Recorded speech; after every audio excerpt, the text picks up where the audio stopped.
This is Neil's on Dynasty. Be kind, helpful, and grateful. Buy yourself some silver, some platinum, and some crystallized osmium. Why not? This is about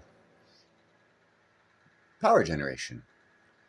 And it seems like we're going in the opposite direction of the rest of the world, and kind of the numbers are starting to add up to where electricity and power will be about 75% cheaper by 2030 than it is right now, as I've said.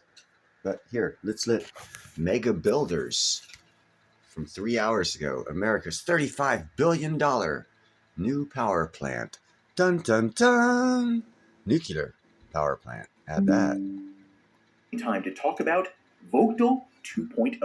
As we've already mentioned, there was a nuclear gold rush in the 1970s, which cut off abruptly after the 3 Mile Island accident. The NRC didn't commission anything new in the 1980s. It didn't commission anything new in the 1990s. But by the early 2000s, the mood in America had started to change. George W. Bush had just come to power and announced a program called Nuclear Power 2010. He wanted to get some new nuclear generators set up around the country and was happy to offer generous subsidies to any of the companies involved. Some people called it the nuclear renaissance. More than 20 years after the 3 Mile Island disaster, nuclear was back in fashion. It's easy to understand why. 3 Mile Island and even Chernobyl were now just distant memories, and there were plenty of nuclear success stories to focus on instead. Another good example of nuclear energy was the massive Palo Verde power station on the other side of the country, just like Vogtle. It was commissioned in the 1970s. It also survived the NRC's culling of nuclear projects in the 1980s and had been thriving ever since. Palo Verde had 3 nuclear reactors, one more than the plant at Vogtle. It was actually the largest source of power in the whole of the United States, but in 2000... Hold on a second here. Let's go back to this statistic here. Plant at Vogtle. It was actually the... Okay, this is Plant Vogtle, about 20 megawatts or gigawatts of power. So we got 20, 40, 60, 80, 100, 20, 40, 60, 80, 90, 190, 210 megawatts of power created by these power plants, nuclear power plants right here. Keep that in mind. That's 210.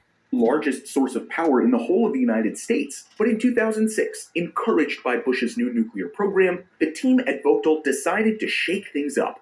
They wanted to overtake Palo Verde and become the largest source of nuclear power in... All right, so if they're overtaking them, we got 20, 40, 60, 80, 100, 20, 40, 60, 70, 80, 95.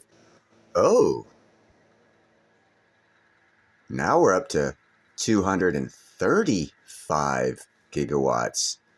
An extra 25 gigawatts of power just from one power plant, nuclear power plant, doubling their size, gave us the same amount of extra energy, extra power generation as Browns Ferry. Browns Ferry was the second largest. They're now going to be the third largest. So we're gaining 25 gigawatts of power. Cool. They just had to build 2 more reactors, taking their total number up to 4. In 2006, they got in touch with the Nuclear Regulatory Commission and officially applied for a permit. A few years earlier, and the answer would have been a resounding no. But during the nuclear renaissance, the NRC said, sure, why not? They issued Vogtle with an official permit in August 2009. They gave the permits to other companies too. Between 2009 and 2007, 13 companies applied for licenses to build 25 brand new nuclear reactors. It was just like the 1970s all over again. But exactly as it did back then, the boom in the nuclear energy market didn't last for long. 2 decades had passed since the 3 Mile Island and Chernobyl accidents. But right on cue, in the early spring of 2011, the world woke up to news of Fukushima. And just like that, the nuclear renaissance came crashing back down to earth. People were nervous again. People were scared. Just like before, some of the NRC's permits were canceled, while others were indefinitely suspended. But for the second time, Vogtle managed to survive. The NRC did make them change their health and safety measures, though. In particular, they insisted that the two new generators would be properly protected from seismic activity, like the earthquake that damaged Fukushima. They also needed to be protected from other possible disasters, like a falling airplane. This was all taking place just 10 years after 9/11. Some people still didn't think these measures were good enough. Environmental groups and anti-nuclear protesters actually managed to take the project to court, but in the end they failed. And in March 2013, construction teams started building 2 nuclear reactors at the Vogtle site. 10 years on, in 2023, one of these reactors was officially completed and connected up to the power grid. The other new reactor is almost done too. It's just going through some final tests before starting operations at some point in 2024. Together, they're a bit of a landmark. The first newly constructed nuclear units that America has seen in just over 30 years. According to Vogtle's official website, the 2 new reactors each weigh more than the Statue of Liberty. Along with their containment buildings, they required the same amount of steel as 25,000 cars. They also used enough concrete to build a sidewalk all the way from Miami to Seattle. That's just over 5,000 kilometers. All this steel and concrete is mainly used to contain any radiation. The 2 reactors aren't just massive, they're also extremely cutting edge. They include advanced safety systems, like an automatic shutoff that doesn't require any human intervention, or even a supply of power. These new generators also use fewer pipes and valves than the older models. Overall, it's just a cleaner, safer, and much more efficient design. When they're both operational, the 2 reactors will double Vogtle's original output, officially making it America's largest single source of energy. But this breakthrough came at a price. In total, Vogtle's new nuclear reactors cost in the region of $35 billion.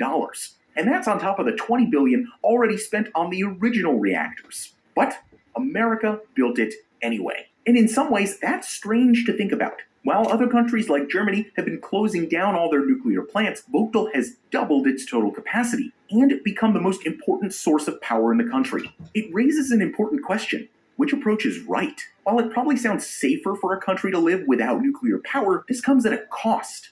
One way or another, any country that doesn't use nuclear plants will need to find other energy sources instead. In an ideal world, they'd turn to renewable options like wind farms or hydroelectric dams. But this isn't always realistic. In order to produce as much power as Vogtle, America would need to build a wind farm that covers an area of 1,000 square kilometers. To put that into perspective, that's almost 20% of the state of Georgia. Another option is to use fossil fuels like coal or oil, but these are obviously not good for our climate. A power plant like Vogtle is carbon-free. Does that make it worth the risk? In some ways, it feels like an impossible choice. But what do you think? Let us know in the comments down. All right. Well, what do you think? Let us know in the comments down below. Is 100% correct? Let me know what you think. I think SMRs, the small modular reactor, is going to start popping up everywhere.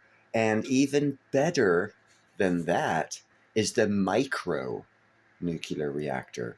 I'll do a show on the micro. I already did a show on the micro reactors. They're the size of a semi-truck, half the size of a semi-truck. You just plug and play. They're a beautiful creation. We need about 50,000 of them in this country, and we'd be supplying power to the whole world. They wouldn't even have to use fossil fuels.